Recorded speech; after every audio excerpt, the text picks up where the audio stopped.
마태복음 5장 3절. 심령이 가난한 자는 복이 있나니 천국이 그들의 것이며.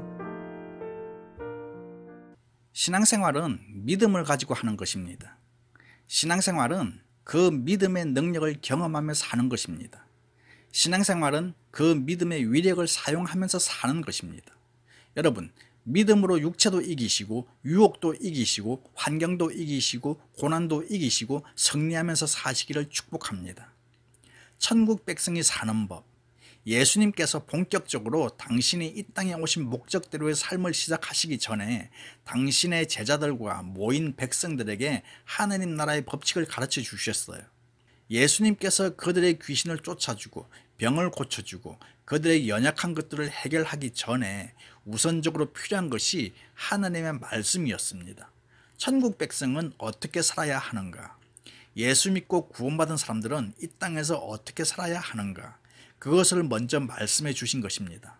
앞으로 여러분이 해야 할 일이 많습니다. 하나님이 여러분을 사용하셔서 하실 일들이 많습니다. 여러분이 이 땅에서 믿음 생활하면서 병 고치는 기적도 체험할 것입니다. 사탄의 권세가 여러분과 여러분의 가정에서 무너지고 깨어지고 떠나가는 것도 볼 것입니다. 이 땅을 살면서 갖고 있는 온갖 고난들, 온갖 고난의 잡동사니들, 이런 것들이 여러분의 믿음으로 말미암아 사라지고 무너지고 고난이 축복으로 바뀌고 불통이 형통으로 바뀌는 이런 놀라운 역사가 분명히 일어날 것을 제가 선포합니다. 자, 그런데 그와 같은 믿음의 어떤 역사를 체험하기 전에 우리가 먼저 알아야 될 것, 먼저 깨달아야 할 것, 먼저 배워야 할 것, 그것을 예수님께서 오늘 우리에게 말씀하시는 것입니다. 산상설교의 첫 번째 파트의 말씀은 8가지 복에 대한 말씀입니다. 일명 우리는 이것을 팔복이라고 부르죠. 이 팔복이란 것은 천국 백성이 되어야 할 사람의 모습입니다. 구원받은 자들이 가져야 될 성품, 예수를 믿는 사람이 세상을 사는 법, 이것이 팔복입니다. 우리 사람에게 있어서 마음이 중요합니다. 왜냐하면 모든 생각은, 모든 말은, 모든 행동은 그 마음에서 시작되기 때문입니다. 우리 그리스도인들에게 있어서 성품은 중요합니다. 왜냐하면 그것이 예수님을 닮아가고 있다는 증표가 되기 때문입니다. 그것이 우리 인격의 표현이기 때문에 그렇습니다. 우리 신앙 성숙의 표현이기 때문에 그렇습니다. 우리가 예수를 믿으면서도 5년을 믿었던 10년을 믿었던 내 삶의 변화를 경험하지 못하는 이유가 뭘까? 그것은 가장 중요한 우리의 마음, 가장 중요한 우리의 성품의 변화를 경험하지 못하기 때문입니다. 여러분, 우리의 마음의 변화와 성품의 변화가 없는 상태에서 아무리 성경을 읽어도 그 말씀이 소용이 없는 거예요. 변화되지 않는 나의 옛 성품, 옛 사람의 모습을 그대로 고집하면서 하나님께 가까이 나아가려고 생각하지 마십시오. 변화되지 않은 우리의 그 성품은 하나님의 성품과 어울리지 않는 것입니다. 우리가 그분께 가까이 나아가고 그분과 깊은 영적 펠로우십을 가지고 살기를 원한다면 그분이 나를 닮는 것이 아니라 내가 그분을 닮아가야 하는 것입니다. 그분을 닮아갈 수 있는 그분의 성품이 무엇이냐? 그게 팔복이란 겁니다. 그래서 우리에게 8가지 성품이 절대적으로 필요하다는 것입니다.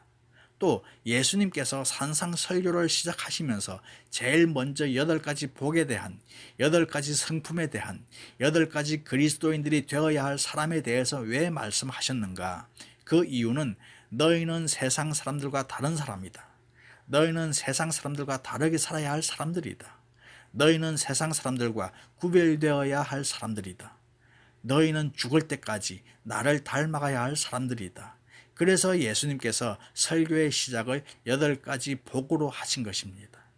하나님은 여러분을 구원하셨을 때 여러분에 대하여 가지고 계신 기대가 있었어요. 여러분들이 이러한 사람, 이러한 성품의 사람이 되기를 원하시는 그 기대가 있어요. 그 기대가 뭐냐면 오늘부터 8주 동안 묵상하게 될 8가지 복, 8가지 성품이란 것입니다. 저는 여러분들이 8시간 동안에 이 팔복에 대한 말씀을 묵상하면서 여러분 안에 잃어버려졌던 그 하나님의 성품이 회복되기를 소망합니다. 여러분이 신앙생활을 이제 정말로 하나님 말씀을 가지고 하나님의 성품을 사모하면서 새롭게 시작하기를 축복합니다. 하나님은 당신이 그려놓으신 그림대로 우리가 만들어지기를 원하십니다. 여러분 한 분 한 분을 향하여 가지고 계신 그 계획도 있지만 그 계획을 이루기 전에 더 중요한 것은 우리가 하나님 앞에 합당한 사람이 되기를 원하시는 것입니다. 하나님 앞에 합당한 사람이 되기 위하여 우리가 묵상하며 회복해야 될 것이 8가지 성품, 8가지 복이라는 것입니다. 자, 그렇다면 그 첫 번째 성품이 무엇일까?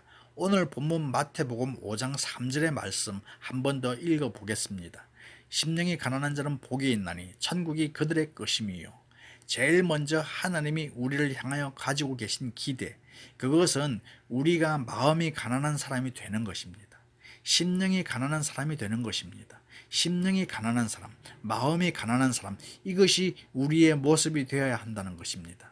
우리가 대표적으로 보는 개역 성경 외에 바른 성경을 제외한 다른 수많은 성경들은 이 심령이 가난한 자를 마음이 가난한 사람으로 기록하고 있어요. 자, 그렇다면 마음이 가난한 사람은 어떻게 해서 될 수 있는가? 먼저 이것은 예수 믿고 구원 얻은 사람들을 대상으로 주시는 말씀입니다. 어떻게 해야 가난한 성품을 가질 수 있는가? 첫 번째, 마음이 가난한 사람은 하나님 앞에서 자기의 무기력함, 자기의 무능함을 인정할 때 될 수 있다는 것입니다. 가난한 마음은 하나님의 그 거룩하심에 비춰지는 내 모습을 볼 때 가질 수 있어요. 여러분이 교회를 가건 회사를 가건 학교를 가건 집 밖을 나서기 전에 꼭 한 곳에 서 있다가 나가죠. 그게 어딥니까? 거울 앞에는 여자만 서는 게 아니라 남자도 서죠. 거울 앞에만 서면 헤어스타일이 어떻고 눈에 바른 게 어떻고 화장색이 어떻고 넥타이가 삐뚤어졌는지 이걸 다 알 수가 있고 고칠 수도 있고 미리 점검도 할 수가 있죠. 그것처럼 우리가 거룩하신 하나님의 거울 앞에 서면 그분 앞에 내 모습이 비춰지는 거예요. 내 죄가 보입니다. 내 허물이 보입니다. 내 연약함이 보입니다. 내 안에 더러움이 보입니다. 마음이 가난한 사람은 거룩하신 하나님 앞에서 자기의 죄와 허물을 볼 줄 아는 거예요. 또 마음이 가난한 사람은 그러한 허물과 죄가 있음에도 불구하고 나를 구원하신 하나님, 내 모든 허물을 용서해 주신 하나님, 그 하나님을 느끼고 그 하나님을 발견하게 되는 거예요. 심판받을 수밖에 없고 멸망당할 수밖에 없는 나를 구원해 주신 그 하나님이 보이는 거예요. 그럴 때 우리 안에 가난한 마음이 생긴다는 것입니다. 또 있어요. 우리는 피조물입니다. 한계가 있어요. 그래서 우리는 창조주 하나님, 전능하신 하나님 앞에 서 있을 때가 많이 있어요. 하나님의 그 능력, 전능하신 능력 앞에 서 있는 나, 얼마나 무기력한지, 얼마나 부족한지, 얼마나 힘이 없는지 그러한 자신의 모습을 발견할 때, 하나님 앞에 서 있는 연약한 내 모습을 발견할 때 우리의 심령이 가난해질 수 있다는 것입니다. 내가 죄가 있고 허물이 있고 무기력함에도 불구하고 나에게 은혜를 주시고 구원을 주시고 응답을 주시고 내 안에서 놀라운 도움을 주시고 내 인생을 지금까지 인도해 주신 그 하나님을 생각할 때, 그 하나님 앞에 서 있을 때 우리의 마음이 가난해진다는 것입니다. 때로 우리는 모든 것이 내 힘으로 된 줄 알고 자기를 과시했어요. 내 능력으로 됐다고 생각했어요. 내가 그렇게 했다고 자신했어요. 내 돈으로 됐다고 그렇게 믿었어요. 결혼해서 정착할 때 초기에 얼마나 고생을 많이 하셨습니까? 온갖 굳은 일 다 하셨죠. 어떤 분은 결혼 초기에 10년 전, 20년 전, 30년 전 처음 가정을 꾸미고 내 집 마련을 위하여 아이들 장래를 위하여 고생한 얘기를 하면 여지없이 눈에 눈물이 나는 거예요. 처음에 내 수고로, 내 노력으로, 내 실력으로 됐다고 생각했어요. 그런데 지나고 나서 보니까 그건 내 노력이 아니라 하나님의 도움이었어요. 내 수고도 있었지만 하나님의 능력이었어요. 내 노력도 있었지만 하나님의 인도하심이었어요. 이것을 깨닫게 될 때 우리의 마음이 가난해지는 것입니다. 가난한 마음을 가진 사람들은 하나님 앞에 자기를 주장하지 않아요. 가난한 마음을 가진 사람들은 언제나 자기를 부인합니다. 나는 아닙니다. 내 능력도 아닙니다. 나는 부족합니다. 모든 게 하나님의 은혜입니다. 하나님이 주셨습니다. 하나님이 하셨습니다. 하나님 앞에서 내세울 것도 자랑할 것도 고집할 것도 아무것도 없는 거예요. 하나님 앞에서 우리가 이렇게 서면 우리가 심령이 가난한 사람이 되는 것입니다. 두 번째, 마음이 가난한 사람이 어떻게 될 수 있을까? 단순한 마음을 갖는 것입니다. 단순한 마음을 가진 사람들이 심령이 가난할 수 있다는 것입니다. 여러분 잘 보십시오.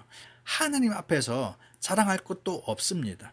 주장할 것도 없음을 알게 되었습니다. 나는 아무것도 아니란 사실로 깨닫게 되었습니다. 그렇게 되면 자연스럽게 우리 안에 생기는 것이 단순함입니다. 단순한 마음인 거죠. 여러분, 우리가 하나님 앞에서 이 단순한 마음을 갖게 되면 두 가지 놀라운 정세가 나타나는데, 한 가지는 우리 안에 욕심이 사라집니다. 소유에 대한 욕심이 사라집니다. 물질에 대한 욕심이 사라져요. 높아지고자 하는 욕심이 사라지고 세속적인 욕심이 사라집니다. 왜냐하면 마음이 단순해졌기 때문에. 또 한 가지, 마음이 단순해지면 우리 안에서 근심과 걱정과 염려와 두려움이 사라집니다. 이 근심과 걱정과 염려라는 것은 우리 안에 욕심 때문에 생기는 거예요. 동시에 두려움이라는 것은 하나님에 대한, 하나님의 능력에 대한 불신에서 생겨나는 것입니다. 그러므로 이 단순한 마음을 갖게 되면 하나님의 능력을 알게 되고 하나님의 지혜를 알게 되고 하나님이 전부라는 것을 알게 되는 거죠. 그래서 그분 앞에서 기부업하는 거예요. 다 포기하는 거예요. 우리가 자꾸 무언가 지려고 할 때에, 무언가를 자꾸 잡으려고 할 때에 우리에게 근심이 오고 염려가 오고 불안이 오는 거예요. 그런데 하느님 앞에 그것을 다 펼쳐 놓으면 자유함이 오는 거예요. 인생의 삶의 짐이 내려지는 거예요. 또 이 단순한 마음을 갖는 사람들은 자기 속을 치장하지 않아요. 사람들과 대화를 나눠보면 그 내면이 참 복잡한 사람들이 있어요. 내면이 복잡한 사람일수록 사는 게 힘듭니다. 이 내면이 복잡한 사람들의 특징은 언제나 복선을 깔고 산다는 것입니다. 그래서 진짜 인생이 피곤합니다. 상대방이 나에게 선을 말하면 그냥 있는 대로 선을 받으면 단순한데, 복선을 깔고 있는 사람들은 선을 들으면서 생각으로는 그 뒤에 악을 보는 거예요. 여러분, 누군가와 대화를 나누면 뭔가 자꾸 이렇게 꼬이는 사람이 있어요. A는 A다 말하면 되는데 A 얘기하다가 C가 어떻고 D가 어쩌고 계속 꼬이는 거예요. 그 내면의 질서가 안 잡히니까 마음이 단순할 수가 없어요. 그러니까 생각이 많고 눈을 늘 돌려야 되고 복잡해지는 것이죠. 이런 사람에게는 자유함이 없어요. 평강이 없어요. 기쁨이 없어요. 그러므로 우리가 두 가지를 단순하게 만들 필요가 있어요. 하나는 마음과 생각이고 또 하나는 여러분의 생활 패턴입니다. 이것도 하고 저것도 하면서 세상을 살려고 하지 마십시오. 하나님과 나, 교회와 나, 직장과 나 클리어하게 여러분의 삶의 패턴을 정리해서 복잡함으로 해야 할 일을 못하고 안 해도 될 일을 하는 이런 식으로 생활을 해서는 안 된다는 것입니다. 제가 오래전에 목사 안수 받은 이후 최근에 와서야 얻은 최고의 축복은 단순하게 살 수 있다는 것입니다. 저도 누구만치 바쁘게 살아봤어요. 누구만치 힘들게 많은 일들을 하며 교회를 섬겨봤어요. 그런데 하나님 이제 저에게 복을 주셨어요. 그래, 더 이상 너 그렇게 복잡하게 살지 말고 복잡하게 세상 일 하며 주의 일 하지 말고 말씀만 생각하고 말씀을 받을 영혼들만 생각하고 그렇게 살아라. 그래서 제 생활 패턴이 단순해졌어요. 세상 나가면 왜 은혜가 없습니까? 복잡하니까 그런 거예요. 무엇을 먹을까? 무엇을 입을까? 무엇을 마실까? 좀 더 눕자, 좀 더 자자, 좀 더 갖자, 좀 더 높아지자. 온갖 이런 것들로 우리의 마음과 생각이 복잡해지니까 은혜가 들어올 통로가, 은혜가 쌓아질 공간이 우리에게 없는 거예요. 이거는 저의 삶의 패턴만이 아니라 이 땅에 살고 있는 여러분 모두의 패턴이라고 생각합니다.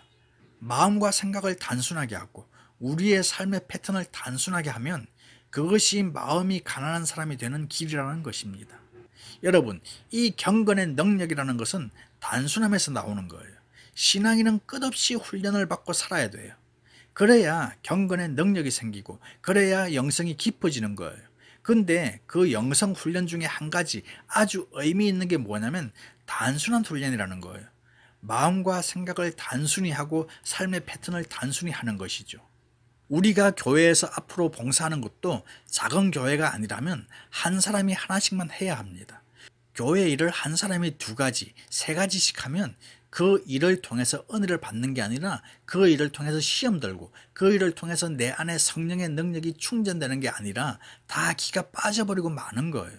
그래서 한 사람이 한 가지의 일을 하면서 자기의 단순한 작용을 하는 거예요.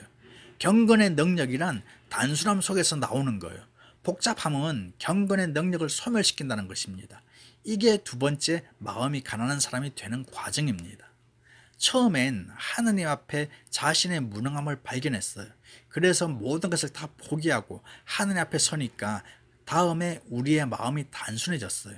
그렇게 되면 자연스럽게 세 번째 마음이 가난한 사람의 모습이 나타나는데, 그것이 뭐냐면 하느님만을 전적으로 의지하고 살아가게 된다는 것입니다. 하나님만을 전적으로 바라보며 살아가는 거예요. 하나님만을 전적으로 집중하며 살게 되는 것이죠. 우리는 세상도 집중하고 하나님도 집중하고 돈도 집중하고 내가 즐기고자 하는 일들도 집중하고, 이 포커스를 한 곳에 맞추지 않고 다양한 곳에 우리의 관심과 열정을 가지고 헌신하기 때문에 마음이 가난해질 수 없는 거예요. 여러분, 우리가 금식 기도를 2박 3일, 3박 4일, 일주일 해보면 우리의 심령이 단순해집니다. 다 비워지기 때문에 그렇죠. 육체의 속도 비고 영적인 속도 비워지는 거예요. 그래서 생각하는 게 아주 단순하게 금식 끝나면 뭘 먹을까? 평상시에 잠재해 있던 자장면, 순두부찌개, 치킨, 피자, 그런 것만 생각하죠. 우리가 신앙생활 하면서 아주 중요한 것을 놓치고 살아요. 특히 교회 봉사하는 사람들이 중요한 걸 놓치고 삽니다. 언제나 우리의 관심은 하나님께로 집중돼야 합니다. 주방에서 밥을 하면서도 하나님께 내 마음과 관심을 집중해야 돼요. 아이들을 가르치면서도, 안내를 하면서도, 성가대로 찬양팀으로 봉사하면서도, 새신자들을 섬기면서도, 예배를 드리면서도 하나님 앞에서 우리가 행하는 모든 일들의 가장 우선순위는 하나님께 집중하는 거예요. 여러분이 살기 위해서 일합니다. 돈 벌기 위하여 수고합니다. 그럴지라도 여러분의 마음 중심은 언제나 하나님께로 집중되어져야 하는 것입니다. 이게 마음이 가난한 사람이에요. 하나님께로 집중하는 이유가 뭘까요? 그분만을 의지한다는 것입니다. 그분만이 나의 전부라는 것을 표현하는 것입니다. 하나님이 나에게 절대로 필요한 분이라는 것을 인정하는 믿음의 고백인 거죠. 그렇게 되면 우리는 하나님의 은혜가 무엇인지 알게 되고, 긍휼하심이 뭔지 알게 되고, 그분의 능력이 무엇인지 내가 알게 되고, 그래서 믿음의 사람이 되는 거예요. 이런 심령이 가난한 사람들은 모든 일들을 믿음으로 합니다. 고난을 해결하는 것도 믿음으로 합니다. 하나님의 능력을 알기 때문에, 그 하나님의 능력을 의지하기 때문에 내 앞에 골리앗이 서 있을지라도 그 골리앗 앞에 기가 죽고 힘이 빠지고 절망하지 않아요. 믿음을 가지고 골리앗 앞에 정면 대결하는 것이죠. 그래서 진짜 파워풀한 사람은 마음이 가난한 사람입니다. 진짜 믿음에 강한 힘을 가진 사람은 심령이 가난한 사람입니다. 100% 하느님과 하느님의 능력만을 믿기 때문인 거죠. 사도 바울이 위대한 고백을 했는데, 내가 약할 때가 곧 강한 때다. 그는 마음이 가난한 사람이었어요. 약할 때마다 핍박을 받아 매를 맞아 고통을 당하고 감옥에 들어가고 그 엄청난 순환을 복음 때문에 당할지라도 그가 강할 수 있었던 것은 하나님을 전적으로 의지하는 그 믿음이 있었던 거예요. 사랑하는 여러분, 신앙인에게 있어서 믿음이 없다면 그것은 시체와 똑같은 것입니다. 사탄은 믿음 없이 교회 다니는 사람을 가장 우습게 여깁니다. 상대적으로 가장 두려워하는 사람은 믿음이 강한 사람입니다. 여러분은 사탄이 우습게 보는 사람이 되지 않길 바랍니다. 사탄이 우러러보는 사람이 되기를 축복합니다. 여러분이 사는 동네에 이런 믿음의 사람이 있다니, 사탄이 다 무전쳐서 이메일 보내서 어디 교회 아무개는 절대로 건들지 말아라, 내가 10번 건드렸더니 꿈쩍도 안 하더라, 이런 일이 일어나야 돼요. 진정한 믿음은 순수한 마음, 단순한 마음에서 나오는 거예요. 그것이 가난한 사람의 모습입니다. 이 심령이 가난한 사람은 그런 점에서 믿음 없이 산다는 것은 상상할 수 없는 일이죠. 믿음 없이 일들을 처리하는 것, 그들에게는 있을 수 없는 일입니다. 살아도 믿음으로, 죽어도 믿음으로, 고난을 당해도 믿음으로, 병이 들어도 믿음으로, 아픔이 있어도 믿음으로, 모든 것들을 믿음으로 풀어가는 것입니다. 자, 그러면 하느님 앞에 자기의 무능함을 발견했어요. 그래서 모든 것을 기부업했어요. 그랬더니 그 마음이 단순해졌어요. 생각이 단순해지고, 그러니까 하느님을 전적으로 의지하는 분명한 믿음이 그 안에 세워집니다. 그렇게 되면 어떤 결과가 나타나는가? 3절 말씀 한 번만 더 읽겠습니다. 심령이 가난한 자는 복이 있나니 천국이 그들의 것이며, 마음이 가난한 사람은 복이 있다. 왜? 천국이 그들 것이기 때문에. 여러분, 이 천국이라는 용어는 참 좋은 거예요. 그래서 이 천국이라는 단어가 들어간 영화나 드라마, 무슨 천국의 계단이라든지 시네마 천국 같은 이런 것들이 종종 나오는 거죠. 천국과 지옥, 이것은 현재적이면서 미래적입니다. 이 땅에서 천국을 누리며 살다가 육신의 생명이 다했을 때 바로 그 영원한 천국으로 들어가는 거예요. 또 이 땅에서 지옥처럼 살다가 생명이 다했을 때 영원한 지옥으로 들어가는 것이죠. 그런데 우리는 지금 지옥 라인에 서 있는 사람들이 아니라 천국 라인에 서 있는 사람들인 거죠. 그렇다면 천국을 누려야 하는 것이죠. 여러분의 삶 자체가 천국 안에서의 삶이 되어야 하는 것입니다. 어떤 고난이 오고 병이 오고 고통이 오고 시험이 와도 그 천국을 절대로 빼앗겨서는 안 되는 것이죠. 그 천국을 지켜야 되고 그 천국을 누리면서 살아야 합니다. 그런데 사도 바울이 로마서에 기록한 대로 하면 천국의 특징은 의와 평강과 희락이라는 것입니다. 마음이 가난한 사람들에게 하나님의 나라, 곧 천국이 세워지고 마음에 하나님의 천국을 경험하며 사는 자들의 삶에는 의와 평강과 기쁨이 누려진다고 하는 사실입니다. 제가 묻겠습니다. 여러분 안에 천국이 있습니까? 여러분의 지금의 삶은 그 천국의 특징을 누리며 살고 있는 것입니까? 사랑하는 여러분, 천국을 누리며 사는 사람들은 하나님께서 그들의 마음을 다스립니다. 하나님께서 그들의 삶을 주도하십니다. 하나님께서 그들의 소유권을 가지고 계십니다. 하나님께서 그런 사람의 인생에 놀라운 계획을 가지고 삶을 이끌어 가십니다. 누가 여러분의 삶을 오늘까지 이끌어 왔습니까? 누가 여러분의 마음 중심을 다스렸습니까? 누가 여러분의 삶의 주인이었습니까? 누가 여러분 소유의 주인이었습니까? 천국을 경험하며 사는 사람들은 그것이 다 성령님께 위임된 것입니다. 천국은 성령님이 다스릴 때 의와 평강과 기쁨이 누려지는 거예요. 성령께 모든 소유권을 내어드렸을 때 우리 마음에 천국이 생기고 그 천국 안에 의와 평강과 기쁨이 누려지는 것입니다. 여러분이 예수를 믿으면서도 교회를 다니면서도 내 안에 천국이 없다, 내 안에 의와 평강과 기쁨이 누려지지 않는다 그러면 다시 원점으로 돌아가야 합니다. 누가 내 삶을 다스리는가? 누가 내 마음을 주장하고 있는가? 내 인생과 내 모든 물질의 소유권이 나에게 있느냐? 하나님께 있느냐? 심령이 가난한 사람들은 그 모든 소유, 다스림, 주권 이것들을 하나님께 다 내어드리고 사는 거예요. 그래서 하나님이 주시는 선물을 일생 동안 받아 누리며 사는 것입니다. 이게 심령이 가난한 자들의 삶의 모습입니다. 사랑하는 여러분, 이 한 주일 동안 여러분의 심령이 가난하기를 축복합니다. 잃어버린 그 가난함을 회복하기를 축복합니다. 그리고 빼앗긴 천국을 회복하기를 축복합니다. 누리고 있지 못한 의와 평강과 희락을 다시 회복함으로 천국을 누리며 살아가시기를 주님의 이름으로 축복합니다.